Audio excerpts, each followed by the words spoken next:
ఇప్పుడు ఏంటి జగన్ గారు 2.0 అంటున్నారు, ఏంటి ఏముండబోతుంది 2.0లో? అంటే విశ్వరూపమా, లేకపోతే ప్రతి ఒక్కరిని ఇప్పుడు యాజ్ యూజువల్గా భయపెడుతున్నారు, సప్త సముద్రాల అవతలున్నా తీసుకొచ్చి రెండింతల సినిమా చూపిస్తామంటున్నారు, అంటే ఏంటి భయపెట్టడమా లేకపోతే ఏంటి? అంటే మీరు భయపెడుతున్నారు అన్నారు కదా, అంటే అవతలాడు ఏదైనా చేయొచ్చు, మేము మాట్లాడితేనే భయపెడుతున్నట్టు. అవతలాడు అమ్మ అక్క ఆలి బూతులతో సహా అన్ని పెట్టేయచ్చు మా మీద పోస్టులు. జగన్మోహన్ రెడ్డి గారి భార్యని పిల్లల్ని కూడా తిట్టేయచ్చు, తిట్టే వాళ్ళకి వాళ్ళు సపోర్ట్ చేయొచ్చు. ఏదైతే ఆ పోలీసులు ఇష్టం వచ్చినట్టుగా మహిళా ఎంపీటీసీలా లేదంటే మహిళా మంత్రులా వాళ్ళని కూడా ఇష్టాన్వితంగా దౌర్జన్యం చేయొచ్చు. జగన్మోహన్ రెడ్డి గారిని ఒక ఎస్ఐ ఇష్టం రీతిలో తిట్టచ్చు. మేము మాత్రం వాళ్ళ మీద మాట్లాడితే మేము భయపెడుతున్నట్టు లెక్క, వాళ్ళు చేస్తే రం అంతేగా. మేము మాత్రం అదే మీరు చేస్తున్నట్ట తప్పు, అట్లాంటివన్నీ గలీజ్ పనులు, ఇలాంటి గలీజ్ పనులు చేస్తే మిమ్మల్ని న్యాయస్థానాల్లో నిలబెడతామంటే మేము చేస్తాం తప్పు. జగన్మోహన్ రెడ్డి గారు 2.0 మీరు 2019-24 మా పరిపాలన ఎలా ఉందో అంతకు మించి మంచి పరిపాలన అందిస్తూ ఇంకా ప్రజలకు మంచి మేలు చేకూరుస్తూ ఏదైతే రాష్ట్రానికి అభివృద్ధి ఎక్కువ ఈ కక్ష సాధింపు తీసుకునే ఆలోచనలోనే ఉన్నట్టు ఎక్కువగా ప్రొజెక్ట్ అవుతుంది. నేను ఇప్పుడు మిమ్మల్ని ఒక దెబ్బ కొట్టాను అనుకో, ఇక్కడ మీరు నన్ను కొట్టరా తిరిగి? కొడతాం. మరి అది కక్ష సాధింపా? అంటే అది కక్ష సాధింపా? గతంలో ఎవరైతే తప్పు నేను చెప్పాను సార్, నేను ఇప్పుడు మిమ్మల్ని దెబ్బ కొట్టా, చెంపకేసి లాగా ఒకటి కొట్టా, ఎమ్మన్న మీరు కూడా నన్ను తిరగబట్టి నన్ను కూడా తోసేసి కొడతారు కనుక 4 దెబ్బలు. మరి వాళ్ళు ఇప్పుడు చేస్తున్నప్పుడు మేము గాంధీ మహాత్మా లాగా చూపించడానికి లేం కదా రాజకీయాల్లో. అంటే మీరు ఇష్టం వచ్చినట్టుగా మా నాయకులు మా కార్యకర్తలందరినీ వేధింపులకు గురి చేస్తే మేము మిమ్మల్ని చూస్తూ కూర్చొని మళ్ళీ మేము అధికారులంగా చేతులు కట్టుకొని మీకు మిమ్మల్ని విచ్చలవిడిగా తిరగడానికి పర్మిషన్ ఇస్తావా? తొక్కి నారదేస్తాం. ఎంత ఇక జగన్మోహన్ రెడ్డి గారిని వీళ్ళు ఒకవైపే చూశారు, జగన్మోహన్ రెడ్డి గారిని ఒకవైపే చూశారు వీళ్ళు, రెండో వైపు చూడలా. ఈ తెలుగుదేశం జనసేన ఏదైతే ఇప్పుడు ఉన్నటువంటి మీడియాకి జగన్మోహన్ రెడ్డి గారు రెండో యాంగిల్ ఏంటో చూపిస్తాను 2.0లో. ఏదైతే ఇష్టం వచ్చినట్టుగా 2019-24 మమ్మల్ని కంట్రోల్లో పెట్టారు జగన్మోహన్ రెడ్డి గారు. మేము నిజంగా భయపడుతూ ఉన్నాం. 2019-24 అధికారంలో మేము ఉన్నప్పుడు భయపడుతూ ఉన్నాం, ఏ చిన్న చేసిన జగన్మోహన్ రెడ్డి గారు మమ్మల్ని ఏమంటాడో అని చెప్పి మేము నిజంగా భయపడ్డాం. ఎందుకు భయపడ్డారులేండి సరే, అసలు విచ్చలవిడిగా గతంలో చేసిన కామెంట్స్, భువనేశ్వరి గారి మీద వ్యక్తిగత జీవితాల మీద కామెంట్స్, వ్యక్తిగత జీవితం గురించి చెప్పులు తీసుకున్నంత కాదండి. తల్లి చెల్లి మీకు తల్లి చెల్లి అని జగన్మోహన్ రెడ్డి గారిని ఇష్టం వచ్చినట్టు సైకోల్ అని మాట్లాడిన వాళ్ళు మీకు కనపట్ల. ఇదే చంద్రబాబు నాయుడు మాట్లాడిన మాటలు, ఇదే అయ్యన్న పాత్రుడు మహిళా హోంమంత్రిని సంకనాగం అన్నాడు. ఇది మీకు సమ్మగా ఉందా? పోలీసులు దెంబాషలో మాట్లాడాడు ఏదైతే అచ్చెన్నాయుడు, ఇవన్నీ మీకు కనపడవు. ఏదైతే రోజా గారి మీద అతను విశాఖపట్నానికి సంబంధించినటువంటి ఎక్స్ఎమ్మెల్యే మాట్లాడినటువంటి మాటలు, ఇవన్నీ మీకు కనపడవండి. వైఎస్ఆర్ కాంగ్రెస్ పార్టీ వాళ్ళు ఏమనంటే కనపడతాయి. మీరేమో అమ్మనా బూతులు నెట్టొచ్చు, మీరు తిట్టారు కాబట్టి మేము మళ్ళీ రియాక్ట్ అయితే మేము తిట్టాడు కనపడుతుంది. బూతులు మొదలెట్టిందే వైసీపీ వాళ్ళు అంటారు కదా, అదంతా నా కొడక పాతేస్తా అని అసెంబ్లీలో మాట్లాడింది ఎవడండి? ఎవరినాడు మాట్లాడారు? జగన్మోహన్ రెడ్డి నువ్వు మగాడే అవుతారా అని చెప్పి మాట్లాడింది ఎవరు? అసెంబ్లీలో మాట్లాడింది ఎవరు చెప్పండి మీరు? బోండామ్మ దగ్గర నుంచి 2014-19 మధ్య కదా జగన్మోహన్ రెడ్డి గారి మీద నిరంతరం దాడి చేస్తుంది ఎవరు? ఒక్కడిని చేసి. మరి ఇవన్నీ మీకు కనపడవండి, ఎందుకంటే చెప్పా కదా ఇలాజురేషన్ ఏమంటారు, నాకు పెద్దగా ఇంగ్లీష్ రాదు, దాంట్లో బతికేవాళ్ళు మనం ఇలాజురేషన్ అనుకుంటా. అది అంటే నేను చంద్రబాబు నాయుడు గారిలో కొంచెం ఇంగ్లీష్ లో వీక్, అందుకనే నాకు అది రాదు. గతంలో మీరు చేసిన కామెంట్స్, విచ్చలవిడి కామెంట్స్ గత ఆంధ్ర రాజకీయాలు మొదలైన దగ్గర నుండి ఎవరు చేయలేదనేది బాగా సర్క్యులేట్ అయిన మాట. పార్టీ ఆఫీస్ లో ఉండి భూషిడికి అని ఒక ముఖ్యమంత్రిని అంటే ఎవరు కామెంట్ చేశారండి? ఎవరు ఆ మాట అంది అనిపించింది? ఎవరు? ఓ పార్టీ అధ్యక్షుడు హోదాలో ఉండి చెప్పులు తీసుకున్నంత నా ఎమ్మెల్యే డాచులర్ అని మాట్లాడినటువంటి అతను ఈరోజు ఉప ముఖ్యమంత్రి. తొడలు కొట్టి ఒక్కొక్క వైసీపీ నా కొడుకుని లాక్కొచ్చి కొడతా ఉన్నాం ఈరోజు ఎమ్మెల్సీ గ్రేష్మ. ఇవన్నీ ఎవరు మీకు ఇవన్నీ కనపడవా? అదే అంటే వైఎస్ఆర్సీపీ వాళ్ళు ఎవరు ఒక్క మాట అంటే ఈ ఒక్కడ కనపడింది, అవతలలో ఉందంటే మీకు కనపడం. చెప్పా కదా ఇల్లోజనేషన్, మళ్ళీ ఒకసారి చెప్పండి అదేనా? దాంట్లో బతికే వాళ్ళకి మనం ఏం చేస్తాం? ఆ ప్రపంచంలో మిమ్మల్ని కూడా పెట్టారు వాళ్ళు. కాదు, పోసాని కృష్ణమూర్తి గారు మాట్లాడే మాటలు విన్నారా? వినసొంపుగా ఉన్నాయా అవి? మీకు పవన్ కళ్యాణ్ గారు మాట్లాడిన మాటలు వినసొంపుగా ఉన్నాయి. పవన్ కళ్యాణ్ గారి వ్యక్తిగత జీవితం గురించి పవన్ కళ్యాణ్ గారు పవన్ కళ్యాణ్ గారు మాట్లాడిన మాటలు మీకు వినసొంపుగా ఉన్నాయా? చెప్పులు తీసుకున్న తర్వాతగా వాళ్ళు రెచ్చిపోయింది. అంతకుముందు వాళ్ళు ఏం మాట్లాడలా, వాళ్ళు మాట్లాడకుండా మేమే మాట్లాడాం. రాజకీయ విమర్శలు తారా స్థాయికి వెళ్ళిపోవడానికి కారణం వైసీపీ నాయకులు. జనసేన పార్టీ వచ్చినాక రాజకీయాలు గబ్బు పట్టిపోయినాయి అంట. అది ఒక గలీజ్ పార్టీ నిజంగా. వాళ్ళు వచ్చినాకే ఈ రాజకీయాల్లో వాతావరణం పూర్తిగా చెడిపోయింది. చంద్రబాబు నాయుడు గారు ఉన్నప్పుడు చాలా వరకు చెడగొట్టాడు, ఇంక వీళ్ళు వచ్చినా మొత్తం చెడగొట్టారు. సో వైసీపీ వాళ్ళందరూ మంచి రాజకీయ నేతలు. సార్ ఎవరైనా తప్పు మాట్లాడితే తప్పే అంట. మీరు అవతల వాళ్ళు మాట్లాడేదాన్ని కూడా క్వశ్చన్ చేయండి. వాళ్ళు మాట్లాడేది తప్పు అని మీరు ఖండించినప్పుడు నేను ఎలా రియాక్ట్ అవుతా? ఆబ్వియస్లీ ఇప్పుడు మీరు పవన్ కళ్యాణ్ మాట్లాడలేదా? ఒక్కొక్క ఎమ్మెల్యేని తోలు తీస్తా అన్నాడు, చెప్పులు తీసుకుంది అంతా అన్నాడు, నా భాషలో మాట్లాడాడు. లంభాష, సంభాష. ఆ మాటలకి పవన్ కళ్యాణ్ పిల్లలు పవన్ కళ్యాణ్ పుట్టలేదు అనే మాటకి ఎంత తేడా ఉంది? ఒక్క మాట నేను చెప్తా. ఇప్పుడు ఏది మాట్లాడినా తప్పే, ఏది మాట్లాడినా తప్పే. అప్పుడు మీరు ఎందుకు రమావతి ఎందుకు మాట్లాడలేదు? ఒక జర్నలిస్ట్ కదా, ఏం పవన్ కళ్యాణ్ నీకు బుద్ధికి రావడం లేదా? కడుపు అన్నం తింటున్నా, గడ్డి తింటున్నా, ఇలా మాట్లాడకూడదు కదా. ఒక రాజకీయ పార్టీ పెట్టి ఏడ్చేవరా అని చెప్పి నువ్వెందుకు మాట్లాడాలా మిస్టర్ రమావతి గారు? నేను పార్టీలో ఉండి మాట్లాడలా, నువ్వు న్యూట్రల్ గా ఉండి మాట్లాడాలి కదా. నీకు అప్పుడు వినసొంపుగా ఉందా అన్న? నువ్వు నన్ను అడిగావు, నేను పార్టీ తరఫున మాట్లాడలేదు అనుకో, ఎందుకంటే నాకు పార్టీ, నేను అంతవరకే లైన్ అనుకో. నీకు పార్టీ లేదుగా, మరి నువ్వెందుకు మాట్లాడలా? చంద్రబాబు నాయుడు గారు రాళ్ళు తీసుకొని కొట్టండి జగన్మోహన్ రెడ్డి గారిని అన్నప్పుడు నువ్వెందుకు మాట్లాడలా? దెంబాష పోలీసులు తినడానికి వచ్చారా అని చెప్పి అచ్చెన్నాయుడు మాట్లాడినప్పుడు నువ్వెందుకు రియాక్ట్ అవ్వలా? అప్పుడన్నీ నీకు దెంబాష, లంబాష, సంభాష నీకు చక్కగా ఉందా? నువ్వు మాట్లాడినాక నన్ను అడుగు, నేను చెబుతా. నువ్వు రియాక్ట్ అయినాక నన్ను అడుగు, అప్పుడు నేను రియాక్ట్ అవుతా. సో అంటే నేను అంటుంది గతంలో ఇవన్నీ కూడా మీకు తప్పిదాలే, మీకే శాపాలుగా మారాయి. సార్ మేము ఏం చేసినా తప్పేనండి, అదే చెప్పా కదా. మేము అమ్మఒడి రోజా గారు మాట్లాడిన గారు మీరు ఒకటి తప్పు. వైఎస్ఆర్ కాంగ్రెస్ పార్టీ ఏం చేసినా తప్పేనండి, తెలుగుదేశం ఏం చేయకపోయినా రైటేనండి. వాళ్ళు వాళ్ళు వాళ్ళు చెప్పు కాదండి, చెప్పిలా చూపించిన వాళ్ళు రైటేనండి. మీరు మాత్రం రియాక్ట్ కాకూడదండి. వాడు ఒకవేళ చెప్పు తీసుకొని తనేనా మీరు రియాక్ట్ కాకూడదండి. మీరు సప్త సముద్రాలు దాటి వాళ్ళని లాక్కొచ్చి అంటాం తప్పండి.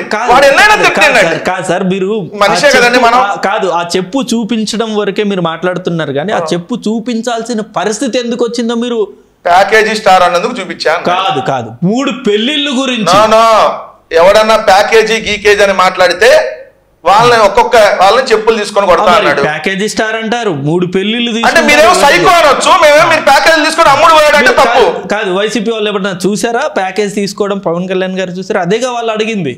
తెలుగుదేశం వాళ్ళే అన్నారని పవన్ కళ్యాణ్ చెప్పాడండి ఒక సందర్భంలో. నేను డబ్బులు తీసుకొని వాళ్ళకి పనిచేస్తా అని చెప్పి తెలుగుదేశం వాళ్ళే ప్రచారం చేశారు. బట్ మీరు ప్యాకేజీ స్టార్ అని ముద్రేశారుగా. వాళ్ళు ప్రచారం చేసింది మేము చెబితేనేమో ఆయనకి సమ్మగా వాళ్ళతో ఉన్నాడు. ఆయన చెప్పింది కదా, పవన్ కళ్యాణ్ గారు తల్లిని తిట్టించింది ఎవరండి? చంద్రబాబు నాయుడు తిట్టించాడని పవన్ కళ్యాణ్ అన్నాడా లేదా? తల్లిని తిట్టించిన దగ్గరికి వెళ్ళి కాళ్ళ బేరానికి వెళ్ళినాడు గురించి మీరు నాతో మళ్ళీ డిస్కషన్ చేస్తున్నారా? ఆయన మీకేమో పెద్ద లీడర్ అయిపోయాడా? తల్లిని తిట్టించిన దగ్గరికి వెళ్ళి సిగ్గు లేకుండా ఎవరు ఉంటారా? ఇదే బాలకృష్ణ అలాగా అన్నాడా లేదా? వాళ్ళని ఇలానే ఎదురు బదులు కూర్చొని మాట్లాడుకుంటారా? నేను మిమ్మల్ని అదే మాట అంటే ఇంకోసారి మనం కూర్చోగలుగుతామా? మీరు నన్ను అన్నా నేను కూర్చోగలుగుతానా? అలాంటి సిగ్గులేని వాళ్ళ గురించి మీరు నన్ను ఎందుకు మళ్ళీ క్వశ్చన్ చేయటం? అతను ఒక నాయకుడు మళ్ళీ చెప్పండి. అలాగా అదొక అలగా పార్టీ, అలగా సేన, వాళ్ళలో ఉండే వాళ్ళు అలగా వాళ్ళు అని అందరూ బాలకృష్ణ అవునా కాదా? అలాంటి బాలకృష్ణుని అందరూ బాలయ్య అనమంటారు, నేను మాత్రం బాలకృష్ణ సారు అంటానని చెప్పి అందెవరండి? అలాంటి ఉన్న సార్ అంటారా? మరి ఇట్లాంటి వాళ్ళ గురించి మీరు మాట్లాడుతున్నారా? వ్యక్తిత్వం లేనటువంటి విలువలు లేనటువంటి వ్యక్తుల గురించి. ఓడిపోతే ఓడిపోయావా, నిజాయితీగా ఉన్నాం. మళ్ళీ చెప్తున్నా, ఓటమి గెలుపు కాదు. మేము ఎవరి దగ్గర కాలబేరానికి పోరా. ఇప్పుడు కూడా రైట్ రాలుగా ఇలా కాలర్ పైకేసి వైఎస్ఆర్ కాంగ్రెస్ పార్టీ కార్యకర్తలను నేను గర్వంగా చెప్తా. చెప్పమని వాళ్ళ దగ్గర ఉంటాడు, వాళ్ళ పార్టీలో ఉండే వాళ్ళని వాళ్ళ కాలబేరానికి వెళ్ళి తెలుగుదేశం వాళ్ళు కుక్కలు కొట్టించుకుంటున్నారు సిగ్గు లేకుండా. పవన్ కళ్యాణ్ అలాగైనా సిగ్గు లేకుండా వాళ్ళ దగ్గర పోయాడు. మనం ఆ టైప్ కాదు. వాళ్ళకంటే సిగ్గు సరే ఏం ఉండదు కాబట్టి ఎట్లనే ఉంటారు. ఓడిపోయినా వైఎస్ఆర్ కాంగ్రెస్ పార్టీ. ఇప్పటికీ ఒక కాలర్ పైగా రేపు చెప్తాం, నేను వైఎస్ఆర్ కాంగ్రెస్ పార్టీ కార్యకర్తని, జగన్మోహన్ రెడ్డి గారి అభిమాని చెప్పండి. వాళ్ళని బతికినా చచ్చినా జగన్మోహన్ రెడ్డి గారు అభిమానంగానే ఉంటారని చెప్పి గర్వంగా చెప్తా ఈరోజు. అది మా లీడర్, అది మా నాయకుడు అంటే. చెప్పండి వాళ్ళు అలా చెప్పుకుంటారుగా. ఏది తెలుగుదేశం వాళ్ళు కొట్టించుకుంటామండి, తెలుగుదేశం వాళ్ళు ఇలా ఉంపుడు గత్తన్నా ఉంచుకున్నారులే అని చెప్పి ఉంటామండి, అది వాళ్ళు చెప్పేది. వాళ్ళకి మాకు కంపేర్ చేయమాకండి. రాజకీయాల్లో విమర్శలు అనేవి కామన్. గతంలో మీ పార్టీ వాళ్ళు విమర్శలు చేసిన వాళ్ళు లేరా? విమర్శ వేరు, జగన్ గారిని విమర్శించి మీదే విమర్శలు వేరు. అలాగా అంటానికి విమర్శకి తేడా లేదా? తల్లి గారిని తిట్టడానికి తేడా లేదా? చిరంజీవి గారు కూడా లేకుండా పోయింది, ఆయన వెళ్ళి పొగుడుతున్నాడు. అంటే ఇక వాళ్ళ పార్టీలోనే మీరు చూడండి, ఎవరన్నా వాళ్ళ మదర్ని తిట్టించారని చెప్పి నేను ఆ ఛానల్స్ బాయ్కాట్ చేస్తున్నా అని చెప్పి, ఆ ఛానల్ బాయ్కాట్ చేస్తున్నాం అని చెప్పి మళ్ళీ వెళ్ళి అదే ఛానల్లో కూర్చొని వాళ్ళకి బొకేలు ఇచ్చుకుంటా ఇంటర్వ్యూలు చేసుకుంటారు ఎవరన్నా? చెప్పండి, మిమ్మల్ని ఛానల్లో తిట్టిస్తే వెళ్ళారు, మీరు ఆ ఛానల్కి వెళ్తారా? మరి మిమ్మల్ని తిడితేనే వెళ్ళరు, మీ మదర్ని తిడితే ఎట్లా వెళ్తారు? అంటే విలువలు వ్యక్తిత్వం లేదు ఎవరికి. సో రోజుకు ఒక జెండా పట్టుకొని తిరిగేది ఎవరు?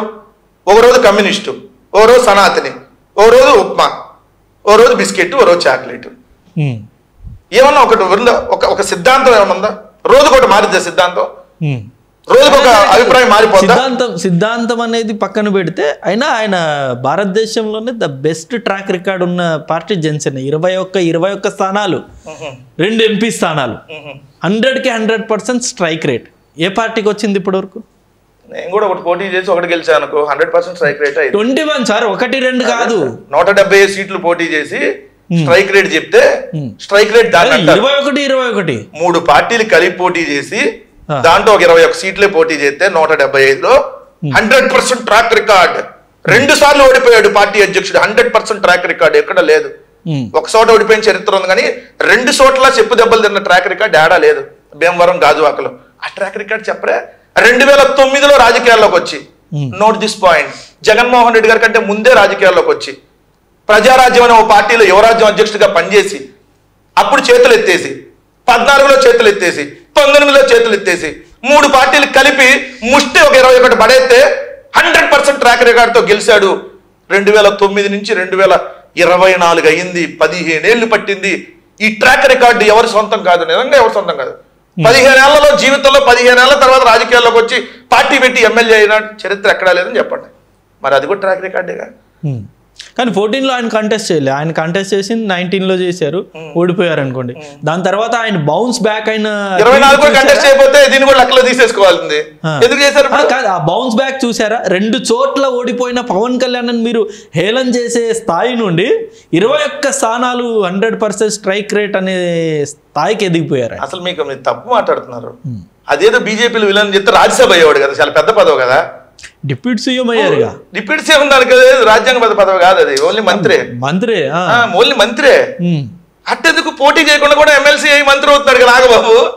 ఇది కూడా ట్రాక్ రికార్డు చెప్పలే. మరి అసలు ఎందుకు విలీనం చేస్తే అయిపోయింది కదా. సో బీజేపీలోకి అయిపోయి రాజ్యసభ ఇచ్చేవాడు, కేంద్ర మంత్రి అయ్యేవాడు కదా రామావత్. ట్రాక్ రికార్డు కదా, అట్టుండేది కదా. ఎవరికి సృష్టించిన ట్రాక్ రికార్డు. అప్పుడు మీకు కూడా మీలాంటి పిచ్చి కొంత అభిమానులు ఉంటారు, ఆ వెర్రి పిచ్చి అప్పుడు ఇంకెక్కువ అయ్యేది కదా. సో మీరు దాన్ని కూడా మీరు ఏ కోశాన్ని కూడా పవన్ కళ్యాణ్ విజయాన్ని మీరు యాక్సెప్ట్ చేయట్లేదు. గెలుచుంటాడని ఒక మాట కూడా మీ నుండి రావట్లేదు. నేను ఒక మాట ఏం చెప్తా అంటే, అట్లాంటి దయచేసి కంపారిజన్ చేయొద్దండి బాబు, అసహ్యం కలిగింది.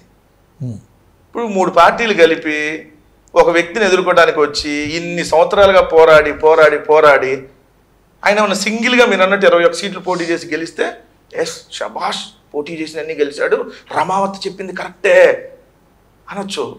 3 పార్టీలు చేతులు ఎత్తే తప్ప ఎమ్మెల్యే కాలేని గురించి ఎందుకు నువ్వు ఇంతసేపు ఊరక చెమటలు పట్టేదాకా మాట్లాడతాం, మళ్ళీ నేను చెమటలు పట్టేదాకా దానికి ఎక్స్ప్లెయిన్ చేయడం అవసరం ఏముంది?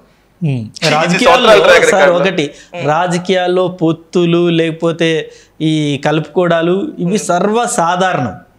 ఇక్కడ ఆంధ్రాలో సాధారణం, అమ్మ తిట్టినా వెళ్ళి కలవటం సాధారణమే, అలాగా అన్న కలవటం సాధారణమే. అది ఆంధ్రప్రదేశ్లో జరిగింది, ఇంకేడా జరగదు. ఆంధ్రప్రదేశ్లోనే ఇవాళ కమ్యూనిస్టులతో పొత్తు, రేపు పొద్దున బీజేపీతో పొత్తు. ఆంధ్రప్రదేశ్లో తప్ప ఎక్కడ జరగదు రామావత్ గారు ఇది. ఎందుకంటే ఇక్కడ ఉంటాయి అలాంటి గలీజ్ పాలిటిక్స్. అది కూడా తెలుగుదేశం జనసేన ఆధ్వర్యంలోనే ఉంటాయి. మోడీ గారిని పెళ్ళాన్ని తిట్టిన వాళ్ళతో మోడీ గారు కూడా సంబరపడిపోయాయి. అబాష్ బీజేపీ, ఆంధ్రప్రదేశ్ బీజేపీ అయితే మరీ దారుణం. చెప్పు తీసుకొని కొట్టాడు ఒక అతను, కొలిక్పూడి శ్రీనివాస్ అని లైవ్ లో. ఆయన పాప తెలుగుదేశంతో చెప్పి ఒక చెక్క కొట్టింది, 2 సార్లు కొట్టలేదుగా అంటున్నారు వాళ్ళు.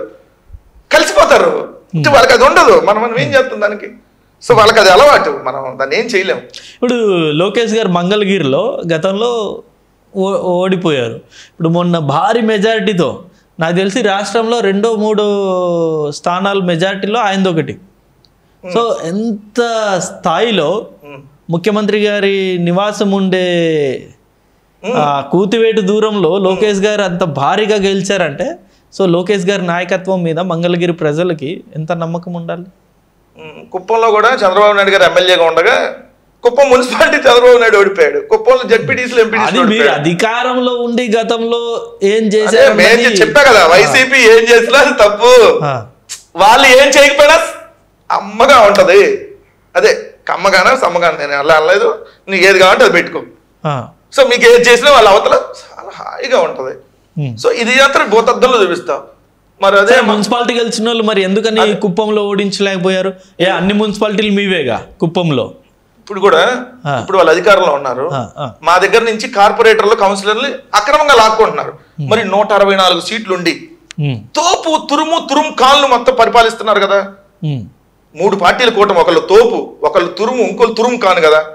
ఈ 3 ఒక్క కౌన్సిలర్ చేత కుప్పంలో రాజీనామా చేయించి నీతిగా ఎలక్షన్ లో గెలిచి ఎందుకు తీసుకోలేకపోతున్నారు? భయమా? అప్పుడే పడిపోతున్నాయా? సో మళ్ళీ ఎలక్షన్లు అయితే డెఫినెట్ గా వస్తాయి. అప్పుడు వైసీపీ పుంజుకుంటుందా అంటే ఈ మున్సిపల్ ఎక్కడికి పోతా ఉంటావు కదా, నేను ఉంటా, నువ్వు ఉంటా, యాడికి వెళ్ళంగా చంద్రబాబు ఉంటాడు, పవన్ కళ్యాణ్ గారు కూడా ఉంటారు. మొన్న ఎమ్మెల్సీ ఎన్నికలు చూసాంగా, కూటమి ప్రభుత్వమే గెలిచింది మొత్తం. మేము పోటీ చేయలేదు కదా వైజాగ్. అంటే మీరు చేతులు ఎత్తేసారా? అంటే పోటీ చేసి ఓడిపోతే ఇంకా డౌన్ అయిపోతామని చెప్పేసి చేతులు ఎత్తేసారు. అంటే వాళ్ళు కూడా అప్పుడు చేతులు ఎత్తేసారా ఎమ్మెల్యే ఎలక్షన్స్ అప్పుడు? అంతేగా, అప్పుడు ఎంపీటీసీ జడ్పీటీసీలు అప్పుడు నామినేషన్ వేసి మరి విత్డ్రా అయ్యారు. అదే విత్డ్రా కాకుండా ఎలక్షన్ లో పోటీ చేయాల, మరి అప్పుడు భయపడిపోయి చేశారా? మీరు గతంలో చేసిన దౌర్జన్యం అని కూడా ఇప్పటికీ స్టిల్ మాట్లాడుతున్నారుగా. ఆడలేనమ్మా, ఏదో సామెత తెలుసు, మంగళవారం కబుర్లు ఏ ఉంటాయి కదా, తర్వాత మాట్లాడదాం. అట్లాంటి గురించి మంగళవారం కబుర్లు అవన్నీ అంతే అనుకో. ఇంకా అంతకంటే పెద్ద ఏమైనా ఉంటే చెప్పు, అదే వాడదాం. మళ్ళీ అయితే మేమేం చేసినా ఇంకా దౌర్జన్యం, వాళ్ళు ఏం చేసినా నీతిగా నిజాయితీగా నిబద్ధతగా చేశారు మీ దృష్టిలో, అంతేగా. అదే సినిమాలు అంతేగా అంతేగా అంతేగా అన్నట్టు నువ్వు చెప్పేది. లేదంటే వాళ్ళు 164 మంది ఉన్నారు, కేంద్రంలో వాళ్ళే అధికారంలో ఉన్నారు, రాష్ట్రంలో వాళ్ళే అధికారంలో ఉన్నారు. ఒక్క కౌన్సిలర్ను ఒక్క మున్సిపాలిటీలో వాళ్ళందరి చేత రాజీనామా చేయించి నీతిగా మున్సిపాలిటీ గెలుచుకోవచ్చుగా అన్న. ఏం చేయలేరా? జీవితంలో ఎప్పుడు సక్రమంగా చేయరా మీరు? ఎప్పుడు అక్రమ మార్గం లాక్కోవటమేనా? పార్టీ పెట్టినప్పటి నుంచి ఇప్పుడు దాకా అదే పార్టీని లాక్కున్నప్పటి నుంచి ఇప్పుడు దాకా అదే కంటిన్యూ కదా చంద్రబాబు నాయుడు గారు. కానీ మీలాంటి వాళ్ళు కూడా చెప్పరు, ఏంటంటే మీ బతుకులు ఇట్లా సంబంధ మనం అక్రమంగా ఎట్లా లాక్కుంటాం? ఏం 164 మంది ఉన్నారు, సక్రమంగా మనం ఈరోజు రాజీనామా చేసి ఎందుకు గెలవరని చెప్పి మీలాంటి వాళ్ళు కూడా అడగరు. అదే బాధ. ఇల్లు జనరేషన్ అదేంటి మళ్ళీ చెప్పు, దాంట్లో ఉండిపోతారు వాళ్ళు. మీరు అడగాలి కదా. ఏం చంద్రబాబు నాయుడు గారు పరువు ఓట్ల, మీది వయసు 75 ఏళ్ళు, 4వ ముఖ్యమంత్రి రాష్ట్రానికి. ఇక్కడ తోపు, మీరు తోపు తురుము ఆల్రెడీ పవన్ కళ్యాణ్ ఉన్నాడు, తురుము కాని బీజేపీ ఉంది. ఎంతమంది ఉండగా మీరేందండి రాజీనామా చేయించి ఒక కౌన్సిలర్తో గెలవలేరా? ఒక మున్సిపాలిటీకి అడగలేరా? ఎందుకు మరి? అడగాలి కదా, నీతిగా గెలవాలి కదా. గెలవలేరు ఎందుకంటే వాళ్ళ జీవితంలో నిజాయితీ లేదు కదా. ఇది ఎప్పుడు లాక్కోవటం కాదు సార్. ఇప్పుడు లోకేష్ గారు గ్రాఫ్ చూస్తూ ఉంటే రోజు రోజుగా అసలు భారీ స్థాయిలో పెరుగుతుంది. నెక్స్ట్ టీడీపీకి ఆయనే చంద్రబాబు నాయుడు గారి తర్వాత ఇక ముఖ్యమంత్రి ఆ స్టేజ్కి వెళ్ళిపోతున్నారు లోకేష్ గారు. మీరు గతంలో అదే లోకేష్ గారిని పప్పు అని చెప్పేసి మీరు హేళన చేసిన వ్యక్తి ఇవాళ ఒక నిప్పై కూర్చున్నారు అన్నది బలంగా వినబడుతుంది. మేము అనుకోవటం కాదు కదండి. మొన్న ఈ మధ్య బీజేపీకి సంబంధించిన ఒక నాయకుడు అంటున్నాడు, పేరు నేను చెప్పలే కానీ, బీజేపీకి సంబంధించినటువంటి ఒక నాయకుడు, లోకేష్ని చూస్తే భయం వేస్తుందండి, ఎందుకంటే భారతదేశానికి ఎక్కడ ప్రధాని అయిపోతాడని మాకు బీజేపీ వాళ్ళకి భయం వేస్తుంది. అట్లానే అమెరికాలో ఉండే వాళ్ళు డిస్కస్ చేస్తున్నారంట. అమెరికా వచ్చి పోటీ చేస్తే ఏం చేస్తావు మరి, మీలాంటి వాళ్ళ దగ్గర చేస్తే అక్కడ పాస్ చేస్తారేమో అని చెప్పి అది లోకేష్ ఎదిగిపోయాడు అంటే అది నాకు ఎదగలేదా? పాదయాత్ర చేసి మారలేదా? బాగా ఎంత డబ్బులు సంపాదించే అంత బాగా ఎదిగాడు, విపరీతంగా కరప్షన్ చేసే స్థాయికి ఎదిగాడు, తండ్రిని మించిన అబద్ధాలు చెప్పేటటువంటి కొడుకుగా ఎదిగాడు. ఏదైతే ఈరోజు రాష్ట్రానికి అనఫిషియల్ గా ముఖ్యమంత్రిగా ఎదిగాడు లోకేష్. ముఖ్యమంత్రి చంద్రబాబు నాయుడు గారు ఫ్రంట్ కనపడుతుంది, వెనక మొత్తం Lokesh, Kilar Rajesh, so and so batch తో మొత్తం అర్సాకి 99 పైసలకి ఫ్రీ, ఏదైతే టీసీఎస్ కి 99 పైసలకి ఫ్రీ, వాళ్ళకి బినామీ కంపెనీలకి 99 పైసలకి ఫ్రీ. సో ఇలా దోచుకోవడానికి కాదు, టీసీఎస్ రావడం మీకు ఇష్టం లేదు వైజాగ్కి, ఎవరు చెప్పారు మీద కూడా అంటే అంటే ఇప్పుడు మేము 99 పైసలకి ఇవ్వడానికి తప్పు అంటే రావడం మీకు ఇష్టం లేదంటారా? మరి ఈ దేశంలో ఏ రాష్ట్రంలో అన్నా 99 పైసలకి ఇస్తేనే మేము వెళ్తామని టీసీఎస్ అందా? అసలు 99 పైసలు టీసీఎస్ వాళ్ళు అడిగారా? టీసీఎస్ మేము ఉన్నప్పుడే 2020లోనే ఆల్రెడీ జగన్మోహన్ రెడ్డి గారిని కలిసారు, డిస్కషన్స్ అయినాయి, కోవిడ్ అయిపోయింది. మళ్ళీ 2022లో ఆల్రెడీ ఆంధ్రప్రదేశ్ రాష్ట్రానికి రావడానికి వాళ్ళకి ఆల్రెడీ అయింది, గ్రౌండ్ వర్క్ కూడా ప్రిపేర్ అయింది. మేమే 99 పైసలకి ఇస్తామని లేదే. అసలు టీసీఎస్ అడిగింది 99 పైసలకి తీసుకురావడం చాలా టఫ్ అన్నది. 45,000 అంటే ఆంధ్రప్రదేశ్ చంద్రబాబు నాయుడు గారిని చూసి వస్తుంది కదండి. మీరే చెబుతున్నారు కదా, చంద్రబాబు నాయుడు దార్శనికుడు, దీర్శనికుడు, వీరోదత్తుడు, శీరోదత్తుడు, గీరోదత్తుడు, అసలు మొత్తం అన్ని కట్టాడు. చంద్రబాబు నాయుడు మొహం ఇలా చూడంగానే అసలు అవసరం లేదు, చంద్రబాబు నాయుడు ఆంధ్రప్రదేశ్ రాష్ట్రంలో ముఖ్యమంత్రిగా ఉన్నాడని ప్రపంచంలో ఐటీ కంపెనీలన్నీ క్యూ కడుతున్నాయని మొన్నటిదాకా మీరే చెప్పారు కదా. మళ్ళీ 99 పైసలకి ఇస్తేనే వస్తానన్నారని మరి మీరెట్టా చెబుతారు? ఏదో దానికి కన్ఫైన్ మాట్లాడాలి కదా. ఆంధ్రప్రదేశ్ అడుక్కునే స్థాయిలో ఏం లేదు కదా, విశాఖపట్నం ఏమో అడుక్కునే స్థాయిలో లేదు కదా. 100 కోట్ల రూపాయల ఎకరం విలువ చేసే భూముల్ని మీరు ఫ్రీగా 21 ఎకరాలు ఎంటైర్ ల్యాండ్ 99 పైసాకి ఇస్తారంటే అంటే అంత తీసేసిన స్థాయిలో ఆంధ్రప్రదేశ్ ఉందా? మీరే చెప్పండి. కంపెనీస్ రావడం, డెవలప్ అవ్వడం, కంపెనీస్ ఇన్ఫోసిస్ ఎట్ వచ్చింది విశాఖపట్నం జగన్మోహన్ రెడ్డి గారు అన్నప్పుడు ఇన్ఫోసిస్ వచ్చింది, ర్యాంటెక్ వచ్చింది, ఈ సాఫ్ట్వేర్ కంపెనీలే. ఏ ఇన్ఫోసిస్ చిన్న కంపెనీయా పెద్ద కంపెనీయా? పెద్దదే. మరి 99 పైసలకి ఇస్తే వచ్చిందా? చెప్పండి సార్, 99 పైసలకి ఇస్తే వచ్చిందా? అంటే మీ మొహం చూసి వాళ్ళు ఫ్రీగా ఇస్తే తప్ప రానంటున్నారా? జగన్మోహన్ రెడ్డి గారి మొహం చూసి ఎస్ మేము వచ్చి ఇక్కడ కంపెనీ పెడతామని వచ్చారా? మరి దేనో దానికి మాట్లాడాలి కదా. మరి ఎందుకంటే దోచి పెడతా ఉంటారు సార్. ఇది ఈ అంశంలో జగన్ గారి హయాంలో వచ్చిన కంపెనీల కంటే మీరు పంపించే ఇది దాన్ని ఏమంటారు, పంపేసిన కంపెనీలే ఎక్కువ. చెప్తాను కదా, ఇల్లోజినేషన్. మళ్ళీ అదే అంటారు, మీరు ఆ భ్రమంలో ఉన్నప్పుడు కంపెనీలు వెళ్ళిపోయినాయన్నది. మీరు ఆ భ్రమంలో ఉన్నప్పుడు నేనేం చేయలేను, ఎందుకంటే మీకు లెక్కలు చెప్పినా కూడా రాదు. అమరాన్ లాంటి ఒక సంస్థని వెళ్ళిపోమంటున్నామని చెప్పేసి మీ నాయకులేగా కామెంట్ చేసింది. చెప్తా, కంపెనీలన్నీ బయట పంపించేస్తారు, జాకీ లాంటి కంపెనీలు బయట పంపించేస్తారు. ఇప్పుడు వచ్చేసిందా జాకీ? మీరు బయట పంపించేసిన తర్వాత కదండి జాకీ వచ్చి ఇవ్వట్లేదు ఎవరికి, డ్రాయర్లు బనీలు ఇవ్వలేదా ఈ 11 నెలల్లో? అమర్ రాజా వెళ్ళిపోవాలి, అమర్ రాజా అక్కడే ఉంది. వాళ్ళు ప్లాంట్ ఎక్స్పాండ్ చేసుకునే దాంట్లో చెన్నై, తెలంగాణ అని చూజ్ చేసుకుని తెలంగాణకి వెళ్ళారు. అమర్ రాజా అక్కడికి వెళ్ళాలి. మీరు గతంలో ఇబ్బంది పెట్టిన మాట వాస్తవం కాదా? ఎవరిని? అమర్ రాజా. పొల్యూషన్, నేను ఒక మాట చెప్తాను, పొల్యూషన్ విచ్చలవిడిగా చేసేసుకుంటా అంటే పొల్యూషనా పొలిటికల్ పొల్యూషనా? పొలిటికల్ పొల్యూషన్ అని మీరు నిరూపించండి. మీరు దేనికి సిద్ధపడితే దేనికి సిద్ధపడమని దానికి సిద్ధపడతా. పొల్యూషన్ అక్కడ ఉందా లేదా అనే దాని మీద మీరు ఇప్పుడు వెళ్ళి ఇక్కడ కంపెనీకి పొల్యూషన్ రావట్లేదు, వాటి మీద కూడా చర్యలు తీసుకున్నారండి, మాత్రమే వస్తుంది. వాటి మీద కూడా చర్య తీసుకున్నారు. మీకు కానీ ఏంటంటే మీకు ప్రచారం, మీరు చేసే ప్రచారం అలానే ఉంటది కదా. ఐటీ కంపెనీల గురించి అడిగారు మీరు, ఇది లెక్క. ఇది తెలుగుదేశం ప్రభుత్వం ఇప్పుడు ఉంది కదా, మీరు వెళ్ళి క్రాస్ చెక్ చేసుకున్నా కూడా ఈ లెక్క దొరికింది. ఏదైతే జగన్మోహన్ రెడ్డి గారు ముఖ్యమంత్రి అయ్యే సమయానికి 2019 వరకు ఆంధ్రప్రదేశ్ లో ఉన్నటువంటి ఐటీ ఉద్యోగులు 27,643 మంది ఆంధ్రప్రదేశ్ మొత్తం మీద పనిచేస్తున్నటువంటి ఐటీ ఉద్యోగులు.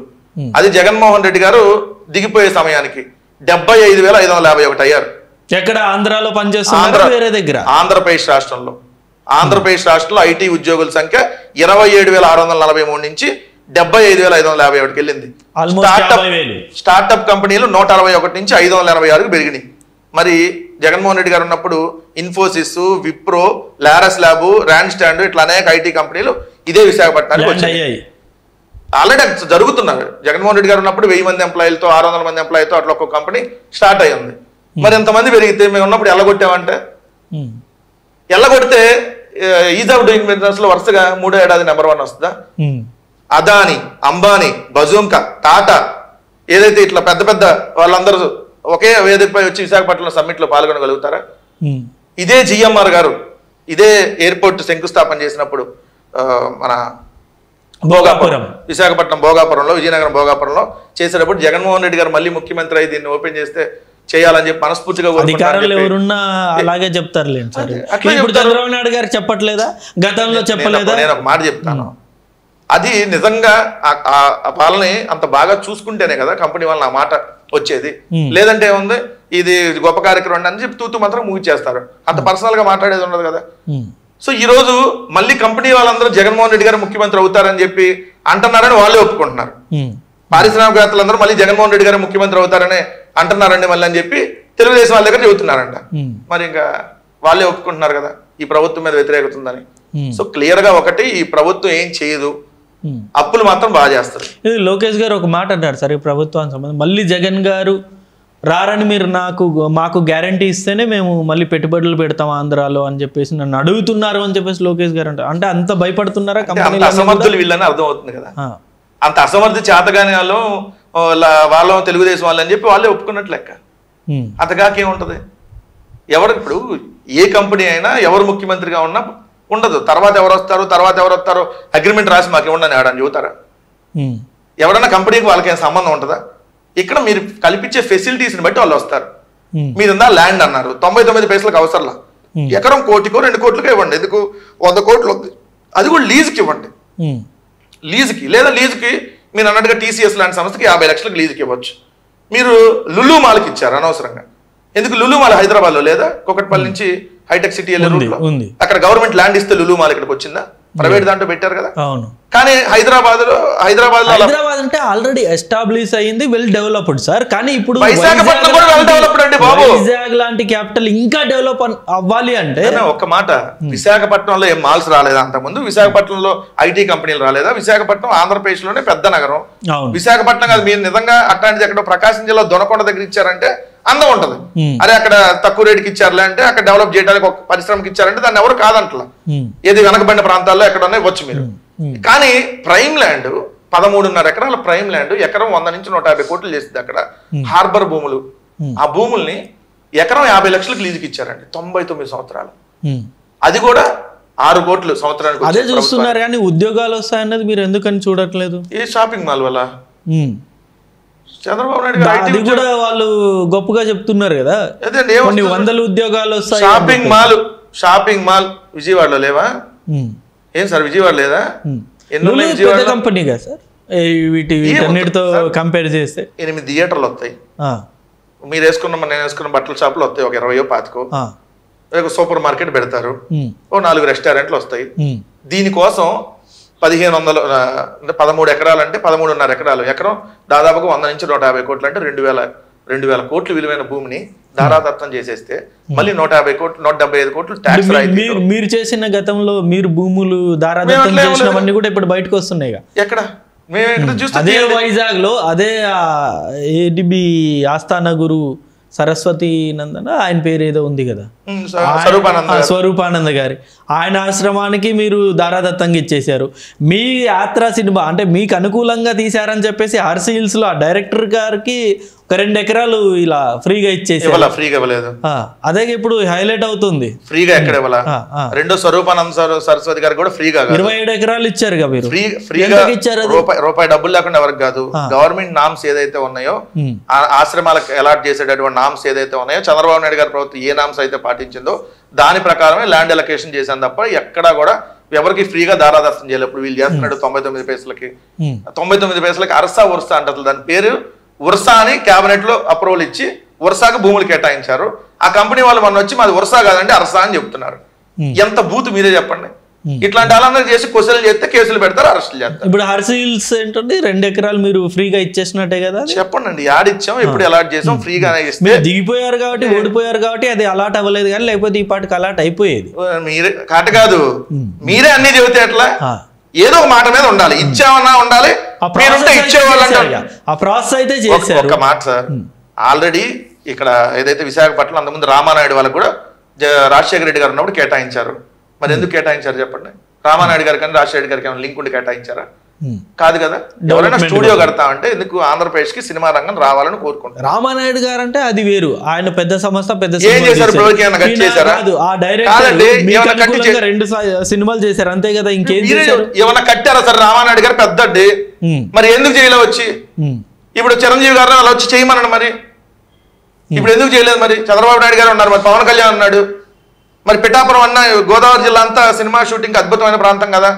మరి అక్కడ ల్యాండ్ అలకాట్ చేసి గోదావరి ప్రాంతంలో మరి సినిమా షూటింగ్లకు సంబంధించి తీసుకొని రండి. చేసేవాడిని చేయలేదు మీరు. ఇప్పుడు మీరే ఉన్నారు కదా చేయమంటున్నా. సరే అక్కడ హార్స్ హిల్స్ లో అది మీరు రద్దు చేసేసి మరి ఇప్పుడు రామోజీ ఫిల్మ్ సిటీ రామోజీకి ఇస్తారా, అక్కడ స్టూడియో కట్టిస్తారా? మరి చంద్రబాబు నాయుడు మనిషే కదా, కిరణ్ ఉన్నాడు కదా రామోజీరావు వాళ్ళ అబ్బాయి, మరి రామోజీ ఫిల్మ్ సిటీ ఆర్సీలో ఒకటి కట్టిస్తారా? మీకు ఎలాంటి చేయించు, దాన్ని ఎవరు మేము వ్యతిరేకించాం. మరి మీరు చేయరు, చేసేవాళ్ళు ఉంటేనే బురద జల్లే కార్యక్రమం. మీరేమో మేము వాళ్ళకి సంబంధించి దోచిపెడతా ఉంటారు. దోచిపెట్టకుండా ఏమన్నా చేసేది ఉంటే అది చేయమంటేనే మీరు మళ్ళీ మమ్మల్ని క్వశ్చన్ చేస్తారు అట్లా. సో అధికారంలో ఉంది మీరు, క్వశ్చన్ చేయాల్సింది మేము, పని చేయాల్సింది మీరు క్వశ్చన్ చేయకూడదు, మీరు పని చేయాలి. గతంలో మీరు ఇప్పుడు ఏ విమర్శ చేసినా గతంలో దానికి లింక్ చేస్తూ మీరు చేసినవన్నీ కూడా ఇప్పుడు బయటకు వస్తున్నాయి. అలా ఉంది. మీరు ఏం చేసినా 11 నెలలు అయింది అంటే ఆల్మోస్ట్ 1 సంవత్సరం, ఇంకా 4 ఏళ్ళు ఉంది. ఏం చేస్తారో చేయండి. ఏం జస్ట్ మీరు జగన్ గారు ఏమి చేస్తారో చేయండి. కాదు కాదు, మీరు మేము చేసామన్నారు కదా తప్పులు, నిరూపించండి న్యాయస్థానాల్లో. మేము తప్పు చేస్తే నిరూపించండి న్యాయస్థానాలు. అనేక మంది వెళ్తున్నారు జైలుకి, రెడ్ బుక్ జైలుకి అయితే జైలుకి వెళ్ళి వస్తే అందరూ తప్పు చేసినట్టేనా? తప్పు చేసినట్టుగా సార్ అనుభవిస్తున్నారు కదా. ఇప్పుడు వల్లభనేని వంశీ గారు ఇప్పుడు వెళ్ళి ఎన్ని నెలలు అయిపోయింది అసలు జైలుకి వెళ్ళి. చెప్పేందాక మిమ్మల్ని నేను ఒక చెప్పదెబ్బ కొట్టా అనుకో, మీరు కొట్టకుండా ఉంటారు కదా, మీరు ఒక కేసు పెట్టారనుకో, నేను వచ్చిన రేపు 4 పెట్టుకుని ఉన్నా కదా. ముందున్న ముసల పండుగ ఎందుకు తొందరపడతావు? పోసాని ముందున్న ముసల పండుగ. మీరు ఎవరైతే ఇప్పుడు మా మీద కేసులు పెట్టారో, దాదాపు 790 మంది వైఎస్ఆర్ కాంగ్రెస్ పార్టీ కార్యకర్తల మీద, నాయకుల మీద పెట్టారు. ఇంకా ఏ సంవత్సరం కూడా కాకుండానే ఎంతమంది మీద, అటు సంవత్సరానికి 1000 వేసుకోండి లెక్క ప్రకారం, 5 సంవత్సరాలు 5000 మంది మీద పెడతారు. 1,32,00,000 మంది మీద పెట్టలేరుగా, అంతమంది అరెస్ట్ చేయలేరుగా. మన అరెస్ట్ చేశారు అక్కడ మన విడుదల రజనీ గారు అనుచరుడు శ్రీకాంత్ రెడ్డి. ఇవాళ బెయిల్ వచ్చేసింది. మళ్ళీ అరెస్ట్ చేస్తే మళ్ళీ 10 రోజులు 15 రోజుల తర్వాత బెయిల్ వస్తుంది కదా. వచ్చిన తర్వాత ఇంకా ఉధృతంగా పనిచేస్తాం. ఏది 10 రోజులు మీకు కనపడకుండా ఉంటాం. ఎందుకు? జైలు లోపల ఉంటే మాట్లాడలేం కదా, ఫోన్లు ఉండవు, ఏముండవు. నాకు వచ్చిన తర్వాత ఏమవుతుంది? గెలిస్తే ఆ మాట మీరు కాన్ఫిడెంట్ గా అనొచ్చు. గెలిచే పరిస్థితులు కనబడడానికి, లేకపోతే ఆ పరిస్థితులు రావడానికి ఇంకా 4 సంవత్సరాల టైం ఉంది. 4 సంవత్సరాలే కదా. మీ వయసు ఇప్పుడు 30 3 పదులు ఉంది కదా. అవును. ఎంత తొందరగా గడిచిపోవాలా? గడిచిపోతున్నాయి కదా. జస్ట్ మీరు కళ్ళు మూసుకొని వెయిట్ చేస్తూ ఉంటారా? మొన్న మధ్య మనం కలిసినట్టుంది. 4 సంవత్సరాలు కాదు, మొన్న మధ్య మనం కలిసినట్టుంది. అవును. కానీ మనం ఎలక్షన్ అయిపోయినాక ఇప్పుడు వరకు గెలవాలా, ఇదే ఫస్ట్ మనం గెలవటం. కానీ మొన్న మధ్య మనం కలిసినట్టుంది కదా, తొందరగా గడిచిపోతుంది కదా. కంగారు ఎందుకు పడతారు? 4 ఏళ్ళే కదా, తొందరగా గడిచిపోతాయి. అప్పుడే 1 ఏడాది అయిపోయింది చూసావా? అవును. వాళ్ళు ఏమి పని చేయకుండా 1 ఏడాది గడిచిపోయింది. ఏదో మమ్మల్ని ఏదో ఇది చేసేస్తాం, అది చేస్తామని చెప్పి రోజు భయపెట్టి ఏదో చేద్దామని చెప్పి అరెస్టులు కేసులు పెట్టినా సంవత్సరం గడిచిపోయింది. ఏమన్నా జైలుకి వెళ్ళిన వాళ్ళు 3 నెలలు ఉన్నారు, 5 నెలలు ఉన్న వాళ్ళు ఉన్నారు, 2 నెలలు ఉన్న వాళ్ళు ఉన్నారు, 2 రోజులు వచ్చిన వాళ్ళు ఉన్నారు. మళ్ళీ వెళ్తాం, మళ్ళీ వస్తాం. కానీ గెలిచిన తర్వాత మీరు సినిమా చూపిస్తారా? చెప్పాలి. ఎందుకు చేసి అది జగన్ గారు అదే అంటున్నారుగా, సినిమా 2 సినిమా చూపిస్తామని చెప్పాను కదా. ఖచ్చితంగా కర్మ సిద్ధాంతం ఉంటది కదా. వాళ్ళు ఇప్పుడు మమ్మల్ని ఈ విధంగా చేస్తే మేము ఎందుకు రేపొద్దున వదులుతాం?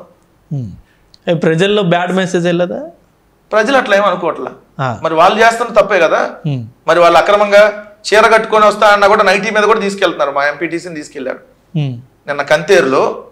దళిత మహిళా ఎంపీటీసీని 3 గంటల సమయంలో పోలీసులు వచ్చి 20 మంది ఆమె నైటీ మీద ఉంటే, చీర కట్టుకొని వస్తానండి, మీరు బయటే ఉండండి, లోపల నుంచి పారిపోలేరు కదా.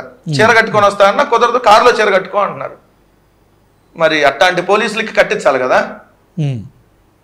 నువ్వు దారిలోనే రోడ్డు మీద డ్రెస్ వేసుకో అని చెప్పాలి కదా. ఇప్పుడు మనం అలా ఉంటారు కదా. సో లోకేష్ గారి రెడ్ బుక్ అనేది వైసీపీ వాళ్ళని అసలు నిద్ర లేకుండా చేస్తుంది, ఒక దడ పుట్టిస్తుంది అనుకోవచ్చా? ఇప్పుడు ఎవరి పేరు ఎప్పుడు బయటకు వస్తుందో తెలియదు, ఎవరు ఎప్పుడు మీరు పిచ్చి కుక్కను చూసి భయపడతారా లేదా? పిచ్చి కుక్క దగ్గరికి వెళ్తారా? పిచ్చి కుక్కను చూసి భయపడతారా? భయపడతాం. రెడ్ బుక్ కూడా పిచ్చి కుక్క. నారా లోకేష్ నేను అంటల్లా, నారా లోకేష్ గారిని గౌరవంగానే అంటాం. నారా లోకేష్ చేతిలో ఉన్నటువంటి రెడ్ బుక్ అనేది పిచ్చి కుక్క.